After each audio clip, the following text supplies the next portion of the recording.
जी अस्सलाम वालेकुम। कैफ 7 आज के लेक्चर का आगाज करते हैं। लेक्चर नंबर 14 पहले क्वेश्चंस होम असाइनमेंट डिस्कस होगी आज के लेक्चर में, फिर उसके बाद नए कंसेप्ट की तरफ चलेंगे। असाइनमेंट से पहले बताइए कितने स्टूडेंट ने असाइनमेंट किया, हाथ उठाइए। आधे स्टूडेंट ने असाइनमेंट नहीं, क्यों नहीं असाइनमेंट की है तुमने? असाइनमेंट क्यों नहीं की? किसने करनी थी असाइनमेंट? असाइनमेंट क्यों नहीं की? सॉरी, अच्छा सारी रात इबादत करते रहते आप। हाँ ताक रात थी ना कल। हाँ सॉरी सॉरी सॉरी, बिल्कुल बिल्कुल ठीक, बिल्कुल ठीक समझ। तो आज आपने ये असाइनमेंट कर लेनी है। कोई क्वेश्चन पूछना चाहते हो प्रीवियस लेक्चर में से तो पूछ लीजिए, चैप्टर 2 में से या इवन चैप्टर 1 में से भी कोई क्वेश्चन पूछना चाहते हो पूछ लें। आज टाइम है हमारे पास, पूछ लें जो पूछना।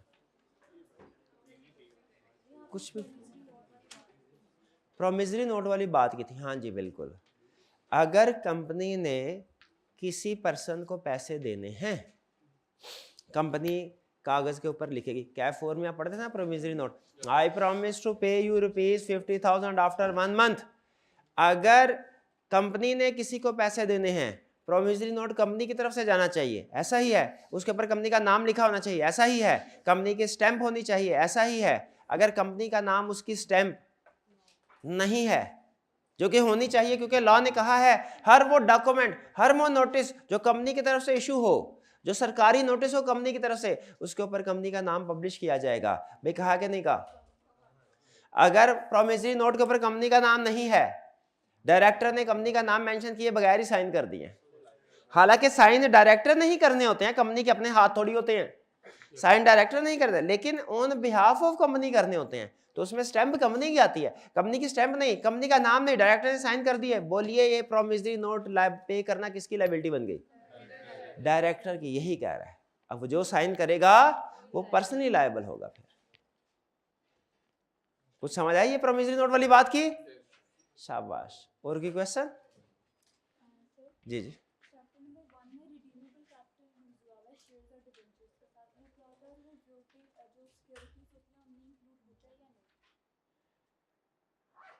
चैप्टर 1 में एक टर्म यूज हुआ है रिडीमेबल कैपिटल। इनके दो सवाल है। नंबर 1, रिडीमेबल कैपिटल क्या होता है? नंबर 2, वो सिक्योरिटीज जो हम एक टर्म यूज करते हैं प्लूरल फॉर्म वाली, उसमें शामिल होता है कि नहीं? तो कैपिटल, रिडीमेबल कैपिटल असल में दो टाइप्स का होता है।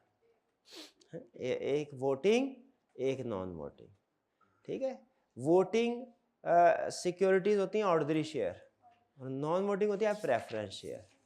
ठीक है, तो प्रेफरेंस शेयर के लिए ही एक दूसरा नाम यूज होता है जो आपने क्या बोला, रिडीमेबल। रिडीमेबल कैपिटल ऐसा कैपिटल होता है जो कि कुछ अरसे के बाद वापस करना हो। प्रेफरेंस शेयर को कहते हैं रिडीमेबल कैपिटल। रिडीमेबल कैपिटल किसको बोलते हैं? प्रेफरेंस शेयर्स को। शेयर्स की दो टाइप्स होती हैं, ordinary share, preference share. Ordinary share का नाम, एक नाम इसका वोटिंग सिक्योरिटीज भी है, और इसका एक नाम इररिडीमेबल कैपिटल भी है। प्रेफरेंस शेयर का एक नाम नॉन वोटिंग सिक्योरिटीज भी है, और इसका एक नाम रिडीमेबल कैपिटल भी है। इसको नोट कर लीजिए। ठीक है, और यस, ये वर्ड सिक्योरिटीज जो हम इंक्लूड करते हैं उसमें प्रेफरेंस शेयर भी शामिल होता है। लेकिन अगर अभी आपको इसकी समझ नहीं आ रही, दोबारा क्यों बोलूं मैं? आप मुझे दोबारा फीस दीजिए ना। कई बात नहीं, नहीं नहीं भाई बिल्कुल भाई, 10 दफा पूछे मैं जरूर बताऊंगा, तो वैसे ही मजाक कर रहा था, दिल किया। दोबारा तीसरी दफा भी नहीं, मैं तीसरी दफा, अल्लाह ना करे दोबारा की नौबत आए कभी। हाँ तीसरी दफा। शेयर्स की दो टाइप्स हैं, ऊपर लिखे शेयर्स, उसके नीचे लिखे दो टाइप्स। एक ऑर्डिनरी शेयर, लेफ्ट साइड पे लिखे ऑर्डिनरी शेयर, राइट साइड पे लिखे प्रेफरेंस शेयर।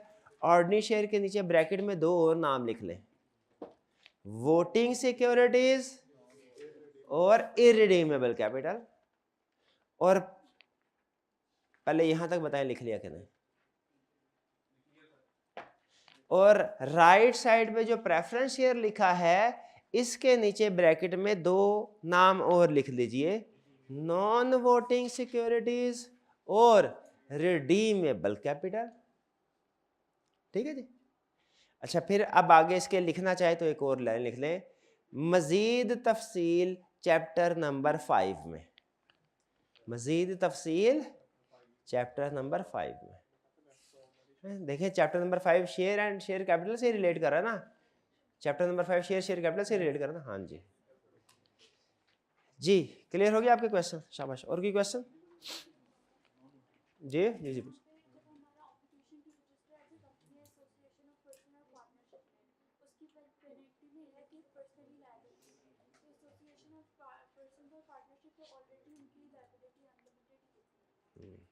हाँ ऐसा ही है, ये सुन लीजिए। अगर मैं ये कहूँ कि असाइनमेंट करके आइए, जो असाइनमेंट नहीं करके आया उसे सज़ा मिलेगी। अब मेरा ये कहना ज़रूरी तो नहीं था सज़ा मिलेगी, टीचर के पास राइट बाय डिफ़ॉल्ट राइट होता है कि अगर स्टूडेंट असाइनमेंट नहीं करके आया हल्की फुल्की उसे सज़ा दे सकता है कि नहीं है, चले दे सकता है। कहने की ज़रूरत तो नहीं थी, लेकिन मैंने असाइनमेंट देते हुए ख़ास तौर पे ये क्यों कहा, जोर देने के लिए। उसी तरह क्वेश्चन इनका ये है, मैं पहले एग्जांपल फिर उसके बाद क्वेश्चन, इनके क्वेश्चन की तरफ। क्वेश्चन का ये है, सर हमने कंसेप्ट पढ़ा कि पार्टनरशिप में अगर पार्टनर्स की तादाद 20 से ज़्यादा हो जाए या कोई और एसोसिएशन पर्सन है तो उसके लिए कंपनी फार्म में अपने आप को रजिस्टर करवाना लाजमी है, नहीं करवाते तो उसे 2 सजाएं बोली है, एक पेनल्टी ऑफ लेवल 1 और दूसरा जितने भी लोग होंगे वो पर्सनली लायबल हो जाएंगे। क्वेश्चन इनका ये है कि सर पार्टनरशिप में तो वो ऑलरेडी पर्सनली लायबल होते हैं, पार्टनरशिप में तो लायबिलिटी ही अनलिमिटेड होती है, ऑलरेडी पर्सनल लायबिलिटी, तो फिर लॉ ने यहाँ पे क्यों कहा कि अगर तादाद 20 से ज्यादा होगी और कंपनी नहीं बनाते तो पर्सनली लायबल हो गए? वो तो पहले ही पार्टनरशिप है, पार्टनरशिप में पहले ही लायबिलिटी अनलिमिटेड है, पर्सनल लायबिलिटी। यहाँ पे क्यों लिखा? जोर देने के लिए, सिर्फ किस लिए? जोर देने के। क्या करना आप बनाए ना तो याद रखो, याद रखो, कंपनी में कन्वर्ट कर लोगे तो लायबिलिटी लिमिटेड हो जाएगी, नहीं तो अनलिमिटेड ही रहेगी, अनलिमिटेड ही रहेगी। ये जोर देने के लिए उसने बोला, वरना असल जो उनको पैसे देने पड़ते हैं वो तो पेनल्टी लेवल 1 देने पड़ते हैं, असल सजा उनकी वो है। ये तो सिर्फ उनको याद दहानी कराई जा रही है। पार्टनरशिप लिमिटेड लायबिलिटी LLP नहीं होती, पाकिस्तान में नहीं होती, पाकिस्तान में लिमिटेड लायबिलिटी होती। और कोई क्वेश्चन? एक और कंसेप्ट होता है रजिस्टर्ड पार्टनरशिप का, वो भी हमारे सिलेबस में नहीं है, हमारे लिए रजिस्टर्ड और अनरजिस्टर्ड पार्टनरशिप एक ही है। और की क्वेश्चन? नहीं, बल्कि वो हमारे पार्टनरशिप है ही नहीं, ये तो F7 ऐसे स्कोप में नहीं है हमारे सिलेबस में पार्टनरशिप, बिल्कुल जी। सिर्फ इस कंसेप्ट की हद तक है कि तादाद 20 से बढ़ जाए पार्टनरशिप की कंपनी में कन्वर्ट कराना, बस। और की क्वेश्चन? कोई क्वेश्चन नहीं? असाइनमेंट डिस्कशन की तरफ चले? चलिए, 3 क्वेश्चन है, एक क्वेश्चन मुझे इसका पसंद आया, बाकी 2 क्वेश्चन मुझे पसंद नहीं आए। आपने बताना है तीनों क्वेश्चन डिस्कस करने के बाद मुझे कौन सा सवाल पसंद आया होगा पहले। अच्छा, आपको भी हमारी पसंद मिलती जुलती है। एग्जाम में क्वेश्चन आया, सबसे पहला काम क्या करना है? टाइम बाउंड करना है अपने आप को। कैसे करेंगे? मार्क्स 5 है, किससे मल्टीप्लाई करेंगे? 1.8 से। 9 मिनट के अंदर करना है। कितने स्टूडेंट ने असाइनमेंट किए, क्वेश्चन किया है? कितने स्टूडेंट ने अपने आप को टाइम बाउंड करके क्वेश्चन किया? शाबाश। तो आदत इसका मतलब हमारी बन रही है आहिस्ता आहिस्ता। जो स्टूडेंट असाइनमेंट कर रहे हैं, जो नहीं कर रहे तो उनकी आदत भी जारी नहीं, नो प्रॉब्लम। कौन सा सबने पास हो जाना होता है? सबने पास थोड़ी होना होता है, ऐसा होता है ना कि सबने पास हो जाना होता है, लेकिन कुछ असूल है ना, अल्लाह ताला चाहे तो सबको पास कर दे, लेकिन कुछ असूल है ना, अल्लाह ताला नहीं बनाए हुए हैं, ठीक है? क्या मेहनत करने वाला और मेहनत ना करने वाला एक बराबर हो सकता है? नहीं हो सकता, होना भी नहीं चाहिए ना, नहीं हो सकता। प्रिंटिंग प्राइवेट लिमिटेड PL, नाम समझ आ गया आपको? ये मेरा भाई मुझे इस कंपनी के बारे में जो कुछ भी बता सकते हैं बताएं इसके नाम से, इस कंपनी के बारे में जो कुछ बता सकते हैं नाम से बताएं। प्राइवेट लिमिटेड, शाबाश, प्राइवेट लिमिटेड प्राइवेट कंपनी ही है, शाबाश, प्राइवेट कंपनी है। और अदर देन SMC है, और लाइन ऑफ बिजनेस प्रिंटिंग है, और लायबिलिटी लिमिटेड है, लिमिटेड बाय शेयर, क्या लिमिटेड बाय गारंटी। शाबाश। क्या ये सारी इंफॉर्मेशन आपको नाम से पता चल रही है? चलिए आगे चलते हैं। Wants to change its name to printing and marketing private limited, और बता नाम चेंज करना चाहती है, मेरा तो ख्याल है कंपनी एक दफा रजिस्टर हो जाए नाम चेंज नहीं कर सकती, कर सकती है, प्रोसीजर फॉलो कर। Under the premises of Company Act 2017, describe the steps to be followed by PL for changing its name and matters to be complied with after the change of name. अब देखिए मैं एक statement बोलने लगा, आपने से true और false करना है। इस क्वेश्चन की दो रिक्वायरमेंट्स हैं। दो कैसे, एक है, दो कैसे हैं? एक है स्टेप्स टू बी फॉलोड और एक है matters to be complied after change of name. After change of name पता है कौन सी वाली बात है? पुराने के साथ नया नाम 90 दिन तक, ठीक है वो, और मेंशन करना है हर ऑफिस के बाहर वगैरह, ये तो हो गई आफ्टर द चेंज। अब फॉर द चेंज, चेंज करने के लिए क्या क्या करना है? स्टेप नंबर 1 रजिस्ट्रार को अप्लाई करना है नेम रिजर्व करवाने के लिए। स्टेप नंबर 2 60 डेज के अंदर अंदर स्पेशल रेजोल्यूशन पास करनी है। फिर इसके बाद रजिस्ट्रार को अप्लाई करना है। अब नेम रिजर्व करवाने के लिए नहीं, नेम चेंज करवाने के लिए अप्लाई करना है, ठीक है। और रजिस्ट्रार क्या करेगा? जब लीगल रिक्वायरमेंट्स देखेगा पूरी हो गई है, रजिस्ट्रार नेम चेंज कर देगा और new certificate of incorporation issue करेगा, ठीक है। क्या ये वाली बात लिखनी चाहिए हमें कि नेम चेंज होने से उसके राइट्स, लायबिलिटीज और लीगल प्रोसीडिंग पे कोई फर्क नहीं पड़ेगा? जरूरी नहीं, हाँ लिख दे तो कोई हर्ज भी नहीं, एक्स्ट्रा एक ही लाइन है, ठीक है।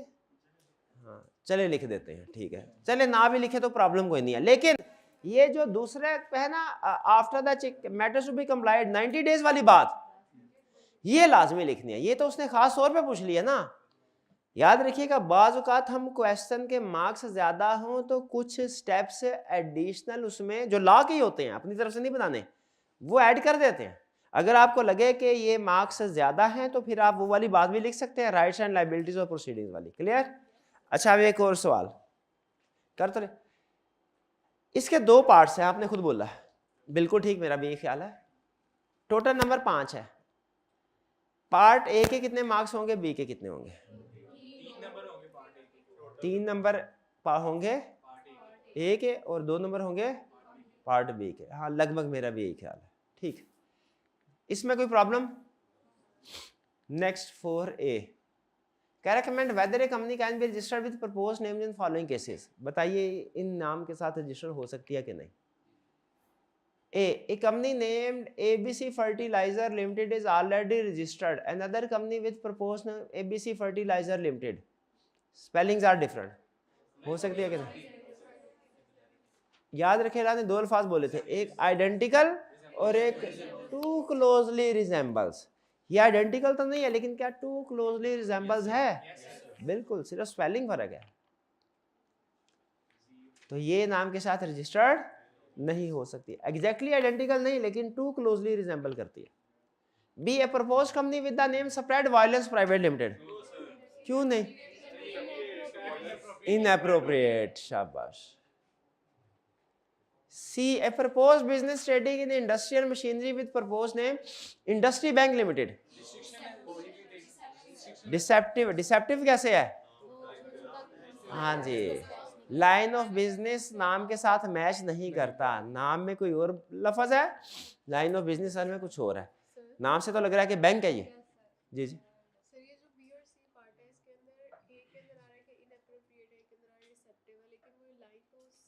हाँ देखिए लाइन पूरी सेम ही थी, आप इसको इनअप्रोप्रिएट की बजाय आप यूं कह लीजिए अनडिजायरेबल है, या इसको ये भी कह सकते हैं कि इफेक्ट्स रिलीजियस फीलिंग्स, उसमें भी क्लासीफाई कर सकते हैं, कोई प्रॉब्लम नहीं। पूरी लाइन भी लिख सकते हैं कि इनअप्रोप्रिएट और डिसेप्टिव। क्वेश्चन का ये है कि सर वो इनअप्रोप्रिएट डिसेप्टिव पूरी लाइन थी, आपने उसमें से एक लफ्ज क्यों चूज करके कहा कि ये इनअप्रोप्रिएट है? तो आप पूरे लाइन भी यूज कर सकते हैं इसमें कि इस वजह से हमने इसको नॉट अप्रोप्रिएट बोला है कि ये इनअप्रोप्रिएट और डिसेप्टिव है। बीम भी नाम नहीं रखा जा सकता, सी भी नहीं रखा जा सकता। सी किस वजह से? क्योंकि principal line of business name के साथ मैच नहीं। D a proposed company running bus transport services with the name Pakistan bus transport authority limited, क्यों? हाँ, किस लफ्ज से पता चल रहा है ये गवर्नमेंट है, अथॉरिटी। इसके अलावा और कौन से अल्फाज होते हैं नॉर्मली जिनसे पता चलता है गवर्नमेंट? स्टेट, फेडरल, नेशनल, इस तरह के अल्फाज से अंदाजा होता है। नेक्स्ट क्वेश्चन 4B, टोटल है 6 मार्क्स। टाइम बाउंड करें अपने आप को, कितने टाइम में करना है? 10 मिनट। तकरीबन 6 × 1.8, लेकिन 10 से ज्यादा होते हैं। थोड़ा सा हेयर कट लगा ले डाउनवर्ड, 10.5 कर ले, 10 कर ले, 10 कर ले। कभी कोई क्वेश्चन मुश्किल भी आ जाता है तो हो सकता है इस पेपर में कोई मुश्किल क्वेश्चन भी हो, तो थोड़ा सा आधा सेकंड डाउनवर्ड करने में कोई हल।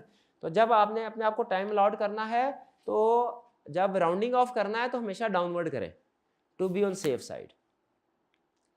A group of person intends to form a limited liability company. कौन सी? With the objective to provide research related services to pharmaceutical companies. Research related services provide करने हैं। In this respect, one of the promoters proposed Pharma Research Authority as a name of the proposed company, which was liked by all the promoters. सबको पसंद आया नाम। Under the provision of Company Act 1970, comment on the validity of the name proposed by the promoter and suggest how they can overcome the deficiency, if any, in it. कैसे वो deficiency remove? पहले बताइए क्या ये नाम appropriate है? Pharma research, तो pharma nature of business match तो कर रहा है फार्मास्यूटिकल, और रिसर्च भी है, फार्मा भी है, रिसर्च भी है। अथॉरिटी का लफ्ज नहीं होना चाहिए। क्यों नहीं होना चाहिए? गवर्नमेंट से लिंक, क्योंकि इससे अंदाजा होता है गवर्नमेंट से लिंक करें। तो क्या करें, सजेशन दीजिए कैसे रिमूव करें। या तो अथॉरिटी का वर्ड नाम से निकाल दें, और अगर इंक्लूड करना है SCCP से अप्रूवल लेनी पड़ेगी। एग्रीड? और इस नाम में कोई मसला नजर आ रहा है आपको? हाँ, ये ना लिमिटेड, पहले क्यों नहीं बोला? पहले क्यों नहीं बोला? लिमिटेड का लफ्ज होना चाहिए। तो ये डेफिशिएंसी है। अब रिमूव कैसे करें इसको? या तो लिमिटेड का लफ्ज लगा ले, यहाँ और कोई नहीं बोलेगा, यहाँ और कोई नहीं बोलेगा। अथॉरिटी तो पहले हो गया, अथॉरिटी डिस्कस हो गई, अब लिमिटेड का वर्ड डिस्कस कर रहे हैं। या तो लिमिटेड का वर्ड इंक्लूड कर ले, और अगर नहीं करना तो हाँ, कमीशन से एसोसिएशन नॉट फॉर प्रॉफिट का लाइसेंस ले ले। भैया ये भी तो ऑप्शन रखी हुई है, लिमिटेड का लफ्ज लगाना लाजमी तो नहीं है। या ला ने ऑप्शन दी हुई है कि लिमिटेड के लफ्ज के बगैर भी चला सकते हैं। बिल्कुल, उसके लिए क्या करना पड़ेगा? एसोसिएशन नॉट फॉर प्रॉफिट का लाइसेंस लेना पड़ेगा अंडर सेक्शन 42। और तीसरी चीज, अब ये चूंकि नंबर पूरे नहीं होते, तीसरी चीज और सोचे, ये भी चेक कर ले कि कहीं किसी एग्जिस्टिंग कंपनी का नाम तो नहीं है। हाँ, आइडेंटिकल या क्लोजली रिजेंबल तो नहीं करता। उसके लिए रजिस्ट्रार से नेम रिजर्व करवाना होगा, जिससे पता चल जाएगा। क्लियर? तो 3 मसले हैं, एक अथॉरिटी में, एक लिमिटेड में, और एक जनरल पॉइंट है कि रजिस्ट्रार से रिजर्व करवा लेना है, ताकि पता चल जाए कि आइडेंटिकल नेम तो नहीं है किसी और कंपनी का, या क्लोजली रिजेंबल। क्लियर? ये कोई प्रॉब्लम इसमें? हाँ, तो बताइए मुझे कौन सा क्वेश्चन सबसे अच्छा लगा? ये वाला 4B। ये अच्छी केस स्टडी थी, अच्छी केस स्टडी थी। और खास तौर पे ये जो था ना, हाउ टू ओवरकम डेफिशिएंसी, इसमें थोड़ा सोचना पड़ता है। गुड। कितने स्टूडेंट्स के जहन में ये एसोसिएशन नॉट फॉर प्रॉफिट वाली बात आ गई थी कि लिमिटेड का वर्ड सॉल्यूशन पढ़े बगैर? शाबाश शाबाश। चलिए अब कंसेप्ट की तरफ चलें। चलिए, अच्छा, ये लर्निंग ऑब्जेक्टिव है थोड़ा लेंथी, लर्निंग ऑब्जेक्टिव 3। तो बताइए लेंथी कर ले कि थोड़ा हल्का रखें? पूरा कंप्लीट कर ले। नहीं वैसे ठीक, चलिए ऐसा करते हैं, जब चेक पॉइंट आएगा ना तो मैं आपसे पूछ लूंगा। अगर तो आप फ्रेश हुए तो हम आगे चलेंगे, फ्रेश नहीं हुए, ओवरबर्डन फील हो रहे हुए, तो फिर वहीं पे रोक देंगे। ठीक है? लर्निंग ऑब्जेक्टिव है 3 हमारा, registered office and principal line of business. Heading से पता चल गया होगा आपको कि इसमें इस एक लर्निंग ऑब्जेक्टिव में वो 2 क्लासेस डिस्कस कर रहा है। कौन कौन से? Registered office class, principal line of business class. पहले हम पढ़ेंगे रजिस्टर्ड ऑफिस क्लास। पहले कौन सी पढ़ेंगे? फिर उसके बाद अगर आपने कहा तो principal line of business class भी पढ़ लेंगे। रजिस्टर्ड ऑफिस में सबसे पहले आपको बता रहा है रजिस्टर्ड ऑफिस है। अच्छा याद रखिएगा, रजिस्टर्ड ऑफिस और रजिस्टर्ड ऑफिस क्लास में फर्क है। रजिस्टर्ड ऑफिस और रजिस्टर्ड ऑफिस क्लास में फर्क है। रजिस्टर्ड ऑफिस का मतलब है कंप्लीट एड्रेस के हमारा रजिस्टर्ड ऑफिस किस जगह पे है। एक हमने आरजी एड्रेस दिया था, आपको याद होगा जब कंपनी इनकॉर्पोरेट करवाने के लिए डॉक्यूमेंट्स दे रहे थे, एड्रेस फॉर कॉरेस्पॉन्डेंस, वो था आरजी एड्रेस। ये address for correspondence registered office नहीं है। एड्रेस फॉर कॉरेस्पॉन्डेंस जो दिया था ना मेमोरेंडम और आर्टिकल्स के साथ, वो था आरजी कम्युनिकेशन के लिए कि हमें सर्टिफिकेट ऑफ इनकॉर्पोरेशन इस एड्रेस पे भेजो या एतराज लगाना इस एड्रेस पे भेजो। रजिस्टर्ड ऑफिस परमानेंट एड्रेस है, इसमें ये कंपनी का कंप्लीट एड्रेस होता है, स्ट्रीट नंबर, हाउस नंबर जो भी है वो सारा मिला के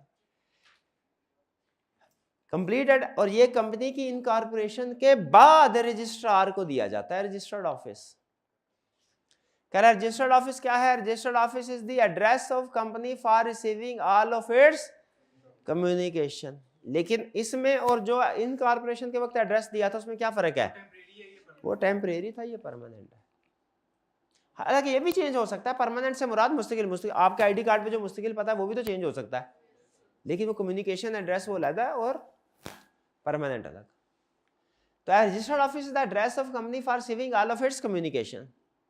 Every company shall notify registrar the complete address of its registered office within 30 days of incorporation. कब? लेकिन पहले बता नहीं चुके जब कंपनी इनकॉर्पोरेशन करवाई थी, वो तो टेम्परेरी था, ये परमानेंट है। कब बताना ये एड्रेस रजिस्ट्रार को? कंप्लीट एड्रेस लिखा, क्या लिखा हुआ है? इस कंप्लीट को भी अंडरलाइन कर लें। सिर्फ प्रोविंस नेम नहीं बताना। रजिस्टर्ड ऑफिस क्लास में रजिस्टर्ड ऑफिस में यही फर्क है, रजिस्टर्ड ऑफिस क्लास में सिर्फ प्रोविंस नेम होता है या पार्ट ऑफ पाकिस्तान, जबकि रजिस्टर्ड ऑफिस में कंप्लीट एड्रेस होता है। जिधर खत लिखे तो पहुंच जाए, सिर्फ प्रोविंस का नाम लिखेंगे खत नहीं पहुंचेगा। After 30 days incorporation. अच्छा आप मुझे बताइए, डेज आ गए, जब कभी डेज आते हैं हम क्या करते हैं? हाँ पीछे जाते, जाके चेक करते हैं वहां पे ये बात लिखी है कि नहीं लिखी है, तो टिक कर देते हैं, ताकि फ्री टाइम में हर दूसरे तीसरे दिन हम इसकी डेज की रिवीजन करते रहें। क्योंकि डेज की रिवीजन क्यों जरूरी है? खास तौर पे अलग से जब ये डेज सारे कंसेप्ट के अंदर मौजूद हैं, तो मेरे जहन में क्या बात आई कि मैंने अलग करके इसको एंड पे पेजेस पे इंक्लूड कर दिया, ताकि बार बार आप डेज को रिवाइज करें। क्योंकि डेज खास तौर पे कंसेप्ट जहन में बैठ जाता है, लेकिन कितने दिन में काम करना था ये, हाँ तो उसके लिए लाता था कि आप पीरियोडिक रिवीजन करते रहें। तो इसमें देखें 30 डेज वाली लिस्ट में क्या ये है कि नोटिफाई करना है एड्रेस, तो टिक कर दीजिए। आहिस्ता आहिस्ता जैसे जैसे टिक बढ़ते जा रहे हैं, इसका मतलब है आपका सिलेबस कंप्लीट होता जा रहा है, और जब आखिरी चैप्टर भी हो जाएगा उसका मतलब सारे टिक हो चुके होंगे, और उस वक्त तक आपने कई दफ़ा इन डेज वाले को रिवाइज करना है कंसेप्ट को। और मुझे याद आ गया वो ब्रेनस्केप, ठीक है, हाँ वो छुट्टियों में मैंने आपका तैयार करना है, उसके लिए थोड़ी एफर्ट ज़्यादा लगती है, काम ज़्यादा, तो उसके लिए छुट्टियों में टाइम मिल जाएगा तो मैंने आपके साथ शेयर करना है। आपने प्रैक्टिस साथ साथ उसके ऊपर भी करनी है, ऐप के ऊपर प्रैक्टिस करनी है जी। Registered office within 30 days of incorporation, clear हो गया ये? It may or may not be head office of company. कहता है काउंटिंग में आप हेड ऑफिस बोलते हैं, लॉ में रजिस्टर्ड ऑफिस बोलेंगे, ये वो हेड ऑफिस ही रजिस्टर्ड ऑफिस भी हो सकता है। लेकिन अगर आपको लगता है कि हेड ऑफिस अलग और रजिस्टर ऑफिस अलग रखना है तो अलग अलग भी रख सकते हैं। अमूमी तौर पे जो मैंने प्रैक्टिकली देखा है वो हेड ऑफिस ही रजिस्टर्ड ऑफिस होता है, क्योंकि उधर ही जो बड़ी मैनेजमेंट होती है ना, CFO CEO वगैरह हेड ऑफिस में बैठते हैं, तो कहते हैं फ़ौरन उस वहीं पे हमें जो कम्युनिकेशन होगी पढ़ लेंगे, ठीक है। लेकिन बाज़ औक़ात कुछ कंपनीज ऐसी होती हैं जो हो सकता है रजिस्टर्ड ऑफिस में किसी लॉयर का ऑफिस का एड्रेस दे दे कि भाई जो भी कम्युनिकेशन है लॉयर देख के खुद जवाब देता रहेगा, अहम चीज़ हुई तो हमसे कंसल्ट कर लेगा, तो वो हेड ऑफिस भी हो सकती है। हेड ऑफिस के अलावा भी अमूमी तौर पे कौन सी होता है? Registered office. Change in registered office, ये है काम का कंसेप्ट। अब जो आई क्या पूछता है, क्या एक दफ़ा रजिस्टर्ड ऑफिस आप डिसाइड कर लें किस जगह होगा, चेंज हो सकता है? नाम, इससे पहले नाम नेम क्लास पढ़ा था, नेम डिसाइड हो गया, चेंज हो सकता था, उसका प्रोसीजर पता आपको चला, ये भी चेंज हो सकता है। रजिस्टर, इसमें 3 तरह की चेंजेस होती हैं, छोटी चेंज, दरमियानी चेंज, बड़ी चेंज। रजिस्टर्ड ऑफिस क्लास में कितनी तरह की चेंजेस हैं? 3 तरह। एक है विद इन सेम सिटी, एक है city to city but within same province, within same city. दूसरा one city to another city but within same, और तीसरा है one province to another province, same city different city different province. 3 तरह के registered office change 3 तरह के हैं। कितनी तरह के? कौन कौन से? सेम सिटी, छोटा बड़ा नहीं होगा, same city different city different province, से सारे सेम कंट्री हैं भाई। कह रहे 3 तरह के चेंजेस हैं, from one place to another within same city, from one city to another city within same province, और from one province to another province.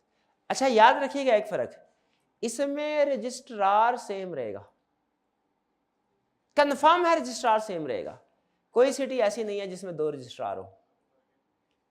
ऐसे ही है, रजिस्ट्रार कंपनी का चेंज करने से पहले जो रजिस्ट्रार था और रजिस्टर्ड ऑफिस चेंज करने के बाद भी रजिस्ट्रार वही रहेगा, कंफर्म है। बात सही है मेरी क्या गलत? दूसरी बात, तीसरे वाले केस में कंफर्म है रजिस्ट्रार चेंज होगा, क्योंकि कोई रजिस्ट्रार ऐसा नहीं जो 2 प्रोविंसेस में हो। पहले वाले चेंज में कंफर्म है, ये प्रोसेस में कंसेप्ट काम आएगा। पहले वाले चेंज में कंफर्म है रजिस्ट्रार सेम होगा बिफोर चेंज और आफ्टर चेंज। तीसरे वाले चेंज में कंफर्म है कि रजिस्ट्रार चेंज होगा, पहले कुछ हो रहा बाद में कुछ। जो दूसरे वाला केस है ना, from one city to another city, it depends, ये हो सकता है रजिस्ट्रार सेम हो सकता है डिफरेंट हो, डिफरेंट हो।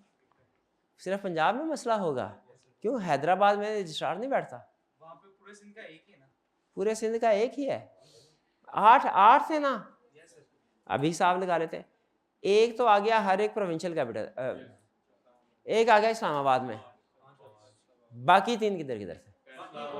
फैसलाबाद, मुल्तान और सक्खर किधर है? कराची, हाँ कराची में होता है सक्खर, आजकल कराची में होता है, ठीक है।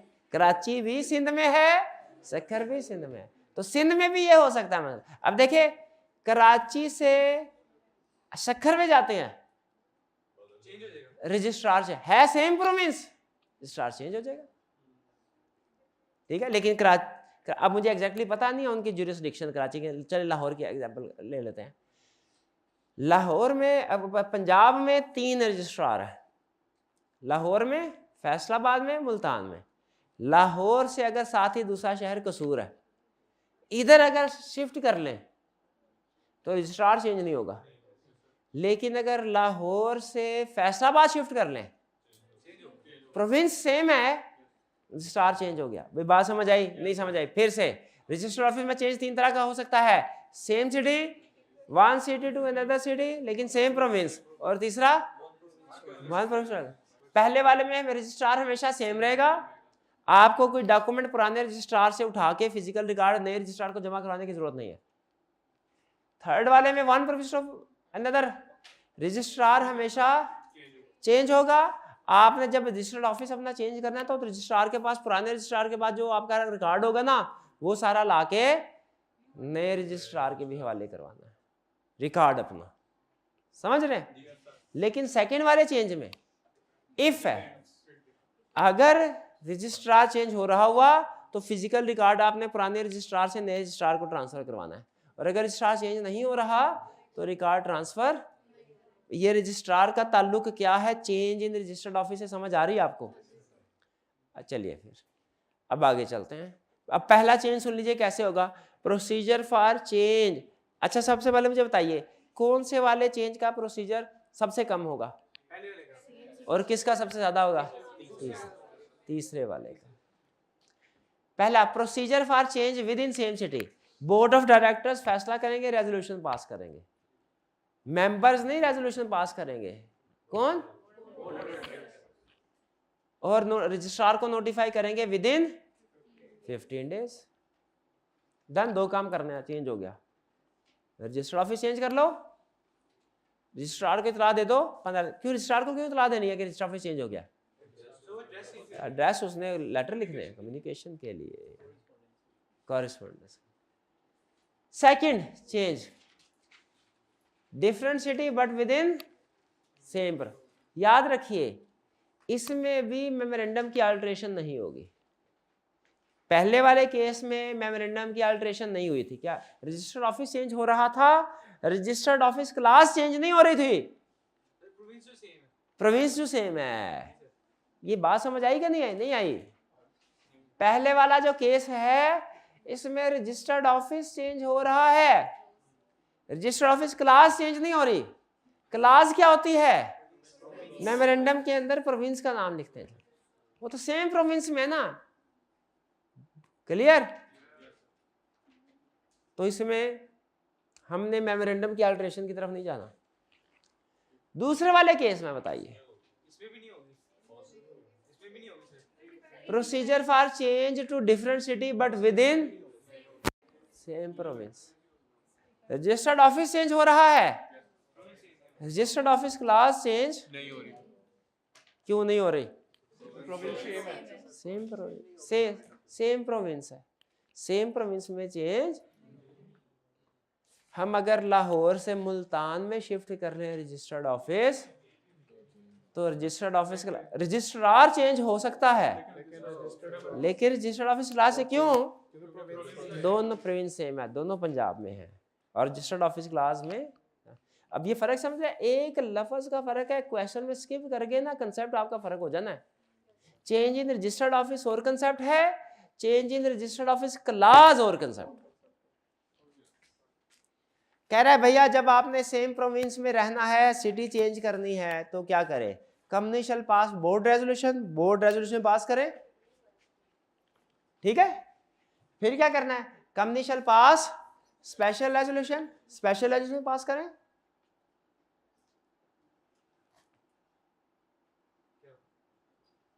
स्पेशल रेजोल्यूशन कहां से आ गई? पहले वाले में तो नहीं थी। अच्छा, ये उससे ज्यादा संगीन मसला है। Okay. Company shall notify registrar with in 15 days. उधर भी 15 डेज में किया था, इधर भी 15 डेज किया। ठीक है। Physical record of company shall also be transferred to the new registrar if registered office has been shifted to jurisdiction of another registrar. ये फिजिकल रिकॉर्ड शिफ्ट के क्या है? पीछे नहीं गए। हाँ, अब ये फोर्थ वाला पॉइंट तो पहले नहीं था, पहले वाले चेंज में तो नहीं था। जब सेम सिटी में चेंज हुआ था तो क्या है? हाँ, इसीलिए तो मैं कहा रजिस्ट्रार सेम होगा तब फिजिकल रिकॉर्ड ट्रांसफर नहीं करना। यहां पे हो सकता है रजिस्ट्रार सेम हो क्योंकि प्रोविंस सेम है, सिटी डिफरेंट। अगर सेम है तो फिजिकल रिकॉर्ड शिफ्ट नहीं करना, और अगर रजिस्ट्रार डिफरेंट है ताकि पूरा रिकॉर्ड उधर चला जाए ना। ये ना उधर जाके हम उसके पास मेमोरेंडम की अल्टरेशन देंगे, क्योंकि मेरे पास आपका पुराना मेमोरेंडम नहीं, अल्टरेशन में क्या करूं? तो फिर हाँ, ऐसे तो नए रजिस्ट्रार को सारा खाता लेके जाना है ना। समझ आई? पहले वाला चेंज कौन सा था? With in same city. ये चेंज कौन सा है? With in same province. ठीक है। भाईजान कह रहे हैं सर आप पीछे नहीं गए इस क्वेश्चन में। कोई बात नहीं, पीछे चले जाते हैं। ये क्या लिखा हुआ है? 15 डेज। क्या करना है अब आपने? पीछे जा चेक कर, पढ़ लिया, शाबाश, टिक लगा लिया। भैया उन्होंने टिक लगा लिया। उन्होंने कहा सर आप हमें इतना बेवकूफ ना समझे, हमें पता चल गया है जहां कहीं कंसेंट में डेज आए आपके पूछे बगैर हमने जाके, आपसे ज्यादा एफिशिएंट है क्लास है? आपका साबुन स्लो है। चलिए थर्ड केस के लिए, थर्ड सिचुएशन के लिए तैयार हैं? ये थर्ड बड़ी खतरनाक सिचुएशन है, सोच लें एक दफा।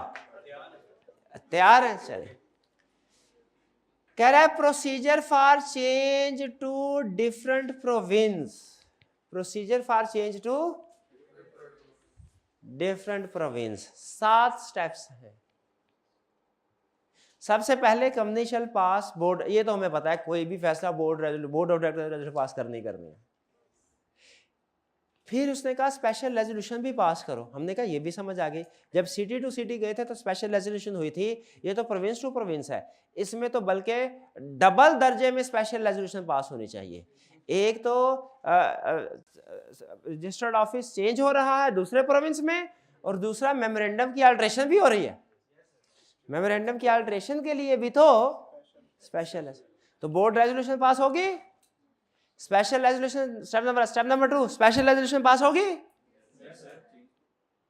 Third, application shall be filed with commission. Commission कहा जाए, तो रजिस्ट्रार हुआ करता था, ये बड़ा वो मामला सख्त है। अच्छा सुन लें, हर मेमोरेंडम या अल्ट्रेशन के लिए स्पेशल रेजोल्यूशन तो रिक्वायर्ड है, लेकिन हर मेमोरेंडम या अल्ट्रेशन के लिए कमीशन की अप्रूवल रिक्वायर्ड नहीं है। समझ आ रही बात की? लॉ ने यहां पे जब रजिस्टर्ड ऑफिस क्लास चेंज हो रही है एक प्रोविंस से दूसरे प्रोविंस में, तो लॉ ने यहाँ पे कमीशन को क्यों कहा कि इजाजत लेके फिर शिफ्ट कर सकते हो, कमीशन की इजाजत के बगैर ऑफिस शिफ्ट नहीं करना।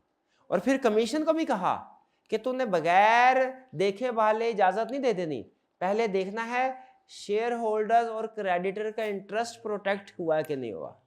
इसके पीछे कहानी क्या, एक ही रीजन होती है, एक ही रीजन होती क्या है कि हमारे मोहल्ले में कोई बंदा अगर रहता है, वो हमसे लोन लेता है, तो लोन लेने के बाद वो हम फर्ज कीजिए लाहौर में रहते हैं, लोन लेने के बाद वो शिफ्ट हो जाता है रावलपिंडी, या चलो कराची, रावलपिंडी पंजाब में है, दूसरे प्रोविंस में कराची शिफ्ट हो जाता है। इसमें कोई प्रॉब्लम है आपको? क्या प्रॉब्लम है? हाँ, भाग गया वो। अच्छा वो मुकरेगा नहीं, आप उसे फोन करेंगे, कहेगा भाई आओ ना कराची, आके पैसे ले लो। अब आप कराची पहुंचेंगे, वो घर जाएंगे, घर वाले कहेंगे वो सुबह का बाहर निकला आया ही नहीं, और फिर जब तक आप उसके घर के सामने बैठे रहेंगे उसने घर वापस नहीं आना। या आपको मिलेगा तो कोई बहाना कर देगा कि मैंने पैसे रखे हुए थे, अचानक जरूरत पड़ी आपके आने से 2 मिनट पहले, पैसे चोरी हो गए। और कराची में वैसे ही स्नैचिंग वगैरह होती है, वो इस तरह चक्कर लगाएगा। बताइए, आपके 2 चक्कर लगाएंगे ना, तीसरी दफा आप कहेंगे यार पैसे छोड़ो, आने जाने में इतना खर्चा हो जाता है। ऐसा प्रॉब्लम हो सकती है कि नहीं? इसीलिए उसने कहा कि अगर कोई कंपनी जिसने बड़े लेवल पे लोगों से पैसे लिए हुए हैं, क्रेडिट बैंक से लोन लिए हुए हैं, शेयर होल्डर से भी पैसे लिए हुए हैं, वो अगर अपना रजिस्टर्ड ऑफिस चेंज करेगी ना, तो उसके जो मेजॉरिटी शेयर होल्डर्स होंगे और जो उसके मेजॉरिटी लेंडर्स होंगे, वो तो ओरिजिनल वाली प्लेस पे होंगे ना, ओरिजिनल प्रोविंस में। तो अगर दूसरे प्रोविंस में जा रहा, बताइए वो डिस्टर्ब होंगे कि नहीं? होंगे सर। तो क्या उनके इजाजत के साथ कंपनी को शिफ्ट होना चाहिए कि इजाजत के बगैर? इसीलिए कमीशन दरमियान में आया कि अगर ज्यादा दूर जा रहे हो तो पहले क्रेडिटर और मेंबर्स की इजाजत होगी, वो इजाजत दें तो फिर हम परमिशन देंगे आपको। अगर वो डिस्टर्ब हो रहे हैं, उनका इंटरेस्ट इफेक्ट हो रहा है, कमीशन कहता है मैं तुम्हें इजाजत नहीं दूंगा। इसीलिए यहां पे कमीशन की अप्रूवल आई। तो बोर्ड रेजोल्यूशन और स्पेशल रेजोल्यूशन के बाद डायरेक्ट कंपनी यहां पे रजिस्ट्रार के पास क्यों नहीं गई मेमोरेंडम रजिस्टर करने के लिए? पहले इजाजत लेने के लिए कमीशन के पास क्यों गई? Interest to protect interest of creditors and member. अच्छा, यहाँ पे एक कानूनी नुक्ता जहन में रखिएगा, कंपनी कमीशन के पास मेमोरेंडम की अल्ट्रेशन के लिए नहीं गई, अल्ट्रेशन की इजाजत लेने के लिए गई है। एससीसीपी अल्ट्रेशन नहीं करेगा, अल्ट्रेशन की इजाजत देगा, अल्ट्रेशन रजिस्ट्रार ही करेगा। ये जिन तो इसके बाद अभी रजिस्ट्रार आना है। Application shall be filed with commission to obtain confirmation. Commission shall consider rights and interest of member as well as creditors and can make order on such terms and conditions as it thinks proper. भी समझ रहे हैं? Commission shall consider rights and interest of member as well as creditor। क्या कहना जा रहा है? Commission member और क्रेडिटर से पूछेगा, राज तो नहीं है। और फिर कुछ टर्म्स एंड कंडीशन, जैसे कमीशन ये भी कह सकता है भाई, पहले के टर्म एंड कंडीशन लिखा करता था वो, टर्म एंड कंडीशन होती थी 3 होती थी, मुझे एक भूल गई अब, उन 3 में एक ये होती थी कि भैया या तो सारे क्रेडिटर मेंबर से एनओसी ले लो, या आप उनके पैसों को एडजस्ट कर दो फिर मेरे पास आओ तो मैं तुम्हें इजाजत दूंगा। टर्म एंड कंडीशन कोई भी हो सकती है। टर्म एंड कंडीशन जब ऑर्डर करेगा कमीशन, टर्म एंड कंडीशन ये भी हो सकती है क्या कि उनसे इजाजत लेके आओ, और अगर इजाजत नहीं देते वो, उनके पैसे वापस करो, फिर मैं तुम लोगों को इजाजत दूंगा दूसरे सूबे में जाने की, वरना नहीं। और देखें ये प्रोविजन क्या मेंबर्स और क्रेडिटर्स के हक में बेहतर नहीं है? बेहतर है कमीशन वाली। सारे मेंबर से तो नहीं पूछा था, वो तो मेजोरिटी 3/4 75 से पूछा। एक मेंबर या क्रेडिटर ने भी एतराज किया ना, वो कहेगा उसको पैसे दे के जाओ। हाँ, इसमें पब्लिक इंटरेस्ट, जनरल पब्लिक ज्यादा इन्वॉल्व है, इसलिए कमीशन आ गया। सही अंदाजा लगाया। ये तीसरे वाला पॉइंट समझ आ गया? तीसरे वाला पॉइंट सबसे अहम है, इसको मार्क कर लीजिए, कमीशन का। हाँ, कुछ ना कुछ करेंगे, वो क्या करेंगे कैसे उसको, वो हमारे सिलेबस में नहीं है। फिर जब कमीशन ऑर्डर इशू कर देगा, क्रेडिटर और मेंबर से मशवरा करने के बाद, वो इंटरेस्टिंगली वो ऑर्डर 2 लोगों को इशू करेगा। कंपनी को ऑर्डर इशू करने के 7 दिन के अंदर अंदर उस ऑर्डर की कॉपी किस किस को इशू की जाएगी? कंपनी को, रजिस्ट्रार को। वैसे अदालत के केस में कंफर्म तो नहीं, लेकिन मेरा ख्याल है, अंडरस्टैंडिंग है, जब अदालत भी फैसला देती होगी ना, तो ऑर्डर की एक कॉपी एक पार्टी को और एक कॉपी दूसरी पार्टी को देती होगी। ऐसा है ना? जीतने वाले को भी हारने वाले को, सिर्फ जीतने वाले को कॉपी देती है? दोनों को दी। तो यहाँ पे भी उसने दोनों को, कंपनी को भी दी, रजिस्ट्रार को। कब? 7 दिन के अंदर अंदर। कब? 7 दिन के अंदर अंदर है। कब? तो पहुंच जाए फिर जिधर पहुंचना है आपने। शाबाश शाबाश शाबाश शाबाश। देखें, हो सकता है मैं रह गया हूं कुछ स्किप करके, बताना ये चाह रहा हूं, डेज अहम है, मिक्स हो जाते हैं। 7 डेज में बताइए ये लिखा हुआ है कि नहीं? शाबाश, टिक कर ले और वापिस आ जाए। Copy of order confirming the alteration duly certified by an authorized officer of the commission shall be sent to company and registrar within 7 days of the order। Company को भी रजिस्ट्रार को भी 7 दिन के अंदर अंदर। ठीक है। अच्छा, अब यहां पे देखिए, एक कमीशन एक कॉपी दी कंपनी को, एक दी रजिस्ट्रार को। यहां पे रजिस्ट्रार को क्या ऑटोमेटिकली मेमोरेंडम और आर्टिकल्स की अल्टरेशन कर देनी चाहिए? क्योंकि इजाजत आ गई है। क्यों नहीं करनी चाहिए? रजिस्ट्रार को कमीशन का ऑर्डर पहुंचा, क्या रजिस्ट्रार ऑटोमेटिकली मेमोरेंडम और अल्टरेशन कर दे? नहीं सर। क्यों? पहले वो आके तो पास कंपनी आए इधर, क्यों? ऑर्डर आ तो गया कमीशन का, इजाजत का ऑर्डर है, इजाजत का है, इजाजत का है कि अगर वो आए तो उसकी बात मान लेना, लेकिन वो आए तो सही, वो आए तो सही है? तो वो इसीलिए ये कह रहा है कि company shall file with registrar. अब कंपनी की बारी आ गई।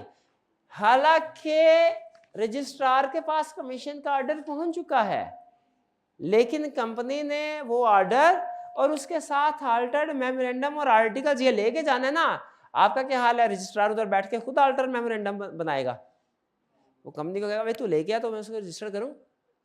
तो कंपनी अपना अल्टर्ड मेमोरेंडम और आर्टिकल्स ऑफ एसोसिएशन लेके साथ में कमीशन के ऑर्डर की कॉपी लगा के रजिस्ट्रार को कहेगा रजिस्ट्रार भैया कर दे रजिस्टर। रजिस्ट्रार कहेगा इसी का तो इंतजार कर रहा था मैं, लेकिन आपने कहीं देर तो नहीं कर दी, क्योंकि 30 दिन के अंदर अंदर, कमीशन के ऑर्डर के 30 दिन के अंदर अंदर आपने मेरे पास आना था। रजिस्ट्रार गिनेगा, अगर कमीशन के ऑर्डर के 30 दिन के अंदर अंदर कंपनी आई है, रजिस्ट्रार क्या करेगा? रजिस्टर कर देगा, कहेगा यही तो मेरा काम है, it is my duty, my job, ये ले। लेकिन अगर 30 दिन से ज्यादा हो गए, अब तो नहीं होगा, अब तो 30 दिन, अब तो आप एक्सटेंशन लेके आए दोबारा कमीशन से, फिर आपको रजिस्टर करेंगे मेमोरेंडम आर्टिकल, वरना नहीं करने। अच्छा ठीक है, ये 30 दिन कहाँ से शुरू करने हैं? ऑर्डर इशू होने से, 7 के बाद नहीं, कमीशन के ऑर्डर की डेट से। 7 दिन 30 में शामिल है। ये देखें, नहीं समझ आ रही ना, देखें ना ना ना ना, within 7 days of the order, 7 days of the order. और यहां पे भी क्या है? 30 days from the date of the order. Starting point दोनों का सेम है, जिस दिन कमीशन ने ऑर्डर किया उस दिन से 30।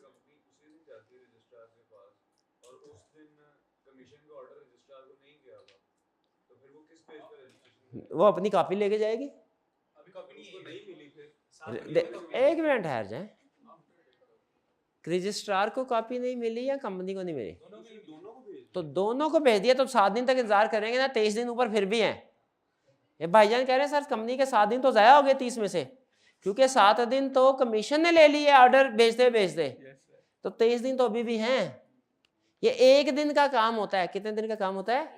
1 दिन का। मसरूफियात होती हैं। हाँ जी, हाँ लेकिन जैसे हम बिल जमा करवाने के लिए आखिरी तारीख का इंतजार करते रहते हैं ना, तो इसका भी आखिरी तारीख का इंतजार करते रहते हैं, और आखिरी दिन कोई ना कोई वकूआ हो जाता है, ऐसे है ना, कोई ना कोई इमरजेंसी हो जाती है दानहा से। चले बहरहाल भाई, ये बात समझ आ रही है? मुझे सारा प्रोसेस ही बुला दिया आपने तरतीब से। 3 तरह की ना, 30 से बात शुरू नहीं होगी, अब तो बात शुरू से शुरू होगी। रजिस्टर्ड ऑफिस और रजिस्टर्ड ऑफिस क्लास में फ़र्क है। रजिस्टर्ड ऑफिस चेंज करने के लिए 3 ऑप्शन है, same city, different province. Same city है, बोर्ड ऑफ डायरेक्टर की रेजोल्यूशन पास करो, रजिस्ट्रार को 15 दिन में इतला दो। डिफरेंट सिटी है, बोर्ड ऑफ डायरेक्टर की रेजोल्यूशन पास करो, स्पेशल रेजोल्यूशन पास करो, 15 दिन के अंदर इतला दो रजिस्ट्रार। अगर डिफरेंट प्रोविंस में है, बोर्ड ऑफ डायरेक्टर की रेजोल्यूशन पास करो, स्पेशल रेजोल्यूशन पास करो, फिर कमीशन के पास जाओ। कमीशन कंफर्मेशन ऑर्डर इशू करेगा क्रेडिटर और मेंबर्स के इंटरेस्ट को कंसीडर करने के बाद, और on such terms and condition as commission things fit. जब ऑर्डर पास कर दिया, उसकी कॉपी कंपनी के पास, रजिस्ट्रार के पास 7 दिन के अंदर पहुंचानी है। और फिर कंपनी ने, रजिस्ट्रार ने कुछ नहीं करना, कंपनी ने ऑर्डर के 30 दिन के अंदर अंदर मेमोरेंडम, आर्टिकल्स की कॉपी और कमीशन का ऑर्डर लेके 30 दिन के अंदर अंदर रजिस्ट्रार के पास जाना है। अगर 30 दिन से ज्यादा हो गया तो एक्सटेंशन लेनी पड़ेगी। 30 दिन के अंदर गया, रजिस्ट्रार उसे बोलेगा वेलकम। 30 दिन के अंदर गया, रजिस्ट्रार क्या बोलेगा? वेलकम। और registrar shall register the same and shall issue a certificate of incorporation नहीं बोला, कहा सर्टिफिकेट इशू करेगा, जो इस बात का सबूत होगा कि सारी रिक्वायरमेंट्स पूरी हो गई है और कंपनी का मेमोरेंडम ऑफ अल्टर कर दिया गया है। सर्टिफिकेट इशू करेगा ताकि सनद रहे और बवक्त जरूरत काम आवे। लेकिन ये सर्टिफिकेट है, सर्टिफिकेट ऑफ इनकॉर्पोरेशन नहीं है भैया। सर्टिफिकेट ऑफ इनकॉर्पोरेशन वो नया इशू होता था, कब होता था? नया कब होता था? सर्टिफिकेट ऑफ इनकॉर्पोरेशन और कोई नहीं बोलेगा, ये स्टूडेंट बताएंगे तो फिर आगे लेक्चर चलेगा, वरना नहीं चलेगा। बताइए, नया सर्टिफिकेट ऑफ इनकॉर्पोरेशन कब इशू होगा? शाबाश, जब नेम क्लास चेंज होगी। शाबाश, नेम क्लास चेंज होने पे नया सर्टिफिकेट ऑफ इनकॉर्पोरेशन इशू होता है। लेकिन यहां पे रजिस्टर्ड ऑफिस क्लास चेंज हो रही है, सर्टिफिकेट तो देगा रजिस्ट्रार इस बात का कि रजिस्ट्रेशन हो गई है, नया सर्टिफिकेट ऑफ इनकॉर्पोरेशन कोई नहीं देगा। समझ रहे? फिर इसके बाद क्या होगा? फिजिकल रिकॉर्ड शिफ्ट किया जाएगा या नहीं किया जाएगा, या इफ चेंज हुआ है तो किया जाएगा? लाजमी किया जाएगा। प्रोविंस चेंज हुआ है। Physical record of the company shall also be transferred to the registrar in whose jurisdiction the registered office of the company has been shifted. ये हो गया हमारा सारा प्रिंसिपल लाइन। देखिए ये रजिस्टर्ड ऑफिस 3 तरह की चेंजेस थी, तीनों का प्रोसीजर 1 by 1 पढ़ लिया। एग्जाम में कोई सा भी पूछे तो बता देंगे, ज्यादातर वो ये तीसरे वाला पूछता है, पहले और दूसरे वाला पूछता है, लेकिन एमसीक्यू में जो बड़ा सवाल पूछता है वो तीसरे वाले के साथ पूछता है। क्लियर? अब इसका प्रिंसिपल लाइन ऑफ बिजनेस है कल, चलें ठीक है, कल से मुराद अगले इतवार को, नेक्स्ट वर्किंग डे नहीं है, इतवार वर्किंग डे नहीं है, हमने ज़बरदस्ती कर लिया। हाँ हाँ, लेकिन याद रखें, यकीन कीजिए, जैसे आपका काम ना करने को, ना पढ़ने को दिल करता है, हमारा भी दिल करता है ना पढ़ाने को, यकीन कीजिए। हाँ आपको नींद आ रही है ना, मैं भी क्लास से पहले 10 मिनट सो के आया हूँ लेकिन क्या करें, काम है तो करना है, ठीक है। अगर हम छुट्टियां ज़्यादा दे देते तो उसमें रिस्क होता, एंड पे जाके आपका सिलेबस आखिरी महीने में एक्सटेंड हो सकता था। अब जितने ज़्यादा दिन अब लगा रहे हैं ना, उतने ही दिन पहले इंशाल्लाह आपका सिलेबस कंप्लीट हो जाएगा, ठीक है। तो इसीलिए हालांकि संडे को क्लास प्रॉब्लम होती है, मुझे खुद पता है प्रॉब्लम होती है, ठीक है, हमें भी प्रॉब्लम है, लेकिन हमारा टारगेट है अच्छे तरीके से सिलेबस कंप्लीट करना है। सिलेबस कंप्लीट कई तरीक़ों से हो सकता है, हमने किस तरीके से करना है, अच्छा, और टाइमली सिलेबस कंप्लीट करना है। तो इतवार की क्लास को आप माइंड तो नहीं करते? करते भी हो तो हमें क्या है, हमने जो करना है सो करना है, आपसे पूछ के थोड़ी पढ़ाना है, आपसे पूछ के पढ़ाया तो पढ़ लिया हमने, ठीक है। तो बहरहाल, लेकिन उस्ताद जो फैसला करता है, यकीन किया कीजिए, हाँ आपके इंटरेस्ट ही सामने रखता है, बाकी अच्छा बुरा तो अल्लाह ताला। ईदी नोट कर लीजिए, कौन कौन सी केस स्टडी करनी है आपने, कर ले शाबाश। क्वेश्चन नंबर 5, क्वेश्चन नंबर 7, ये 2 क्वेश्चन, 6 नहीं करना है, 6 नहीं करना है। चलिए जी, हाँ, वो एक जापानी कहावत है, किसी की मदद करनी हो तो उसे मछली नहीं देनी चाहिए, मछली पकड़ने वाला कांटा देना चाहिए, हाँ ऐसा ही है ना। तो मैं आपको, मेरी ईदी ये है कि आपको ईदी नहीं दूंगा, इंशाल्लाह आपको बड़ी बड़ी ईदियाँ देने के काबिल बनाने की कोशिश करूँगा। बस समझ गए ना। आज का लेक्चर यहाँ ख़त्म करते हैं हम। अल्लाह हाफिज़।